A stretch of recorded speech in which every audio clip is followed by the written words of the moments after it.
I am going to show you today how I make, what are you doing, silly? Hey guys, so I'm going to show you today how I make pumpkin chocolate chip cookies. The super easy way. I will link the recipe down below that I'm going off of. This is not my homemade recipe. We will be using a box of spice cake, can of pumpkin, eggs, vanilla, and chocolate chips. I'm actually going to be doubling this recipe today. Let's get started.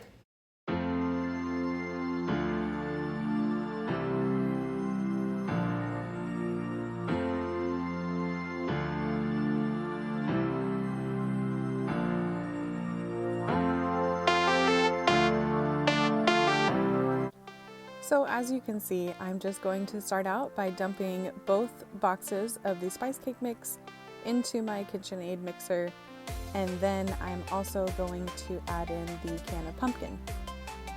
Like I said, I am doubling this recipe, so I just purchased the 13-ounce can of pumpkin, but it would normally be one, I believe it's 14 and a half ounce can per box of cake mix.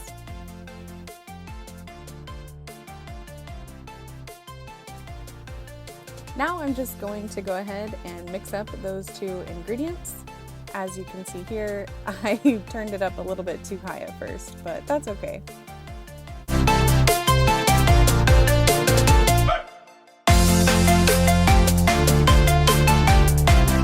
Be sure to preheat your oven to 375.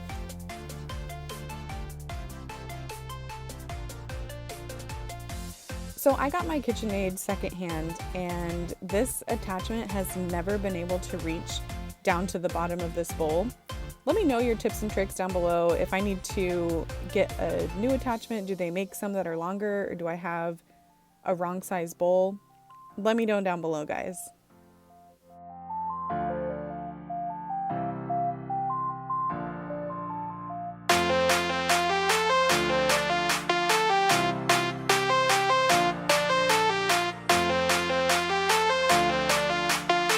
At this point, I just gave up with the KitchenAid and decided to mix it all by hand.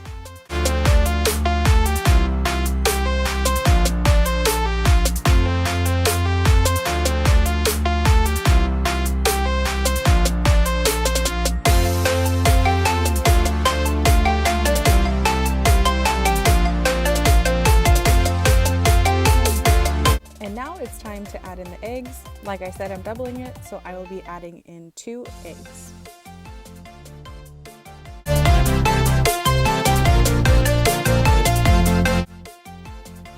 Now it's time for the vanilla extract, and it is 1 teaspoon per batch.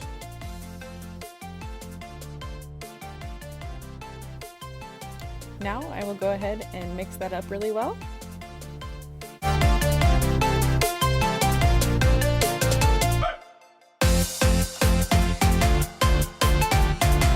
Time for the best part, chocolate chips.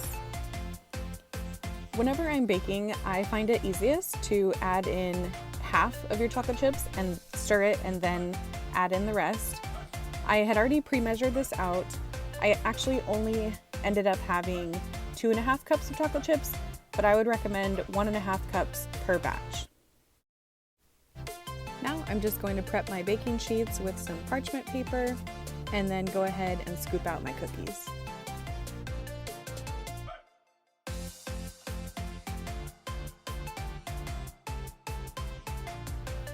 Usually I like to use 2 small spoons when I scoop out the cookie batter, and it makes about 2 teaspoons per cookie, but this time I used a bigger size spoon, making the cookies slightly bigger. Either way, they turn out perfect.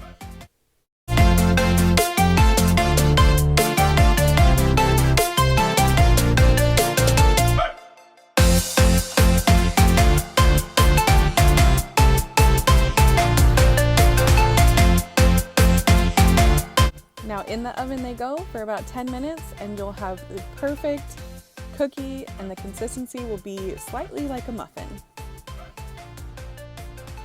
Thanks for watching. I hope you guys enjoyed this bake with me. If you did, give it a thumbs up. And I hope you subscribe and turn on that notification bell to watch for more videos. Thanks for joining our tribe today. See you next time.